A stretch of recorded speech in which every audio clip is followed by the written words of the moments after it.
BJP vanish washing কমিশনের সিদ্ধান্ত তৃণমূল কংগ্রেসের জায়গাগুলো ভালো করে শুনে রাখুন যারা নেতৃবৃন্দ আছেন। স্লো কাউন্টিং করবে, বিজেপির গুলো আগে ডিক্লেয়ার করবে, যাতে রাত হয়ে যায় ভাবছে আমাদের লোকেরা পালিয়ে যাবে। লাস্ট ভোট গোনা না পর্যন্ত, সার্টিফিকেট না হওয়া পর্যন্ত কেউ এলাকা ছাড়বেন না। ওদের পরিকল্পনা ভেস্তে দিতে হবে।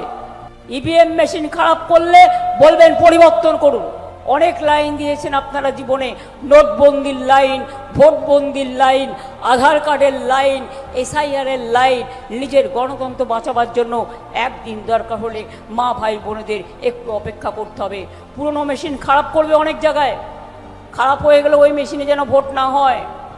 তার কারণ ওটাতে চিক ঢোকাবে, ঢুকিয়ে আপনার ভোটটা অন্য জায়গায় ফেলবে।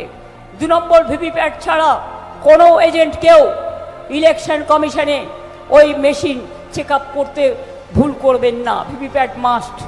3 হচ্ছে, প্রত্যেকটা পার্টির সিম্বলে টিপে দেখবেন তার ভোটটা তার জায়গায় পড়ছে কিনা, নাকি আপনার ভোটটা শুধুমাত্র টিপলেন আর অন্য পার্টির জায়গায় আপনারটা দেখালো কিন্তু অন্য ভোটটা আপনার বাক্সে পড়ে গেল কিনা, আপনার ভোটটা অন্য বাক্সে পড়ে গেল কিনা। বাইরের লোক আসতে শুরু করেছে, নজর রাখুন। বর্ডার এরিয়াতে নজর রাখবেন। কালকে আসামে শুনেছি ভোট হয়েছে, উত্তরপ্রদেশ থেকে 50,000 লোক ট্রেনে করে গেছে, গিয়ে ভোট দিয়েছে। মানুষের ভোটে আসামে জিততো না বিজেপি, তাই বাইরের লোক নিয়ে এসে ভোট দিয়েছে। বাংলাতেও আমি শুনেছি সবাইকে চেঞ্জ করে দিয়েছে একটাই কারণে, বর্ডার থেকে লোক ঢোকাচ্ছে, টাকা ঢোকাচ্ছে, ড্রাগ ঢোকাচ্ছে, কিন্তু আমাদের কর্মীরা লড়ে নেবে।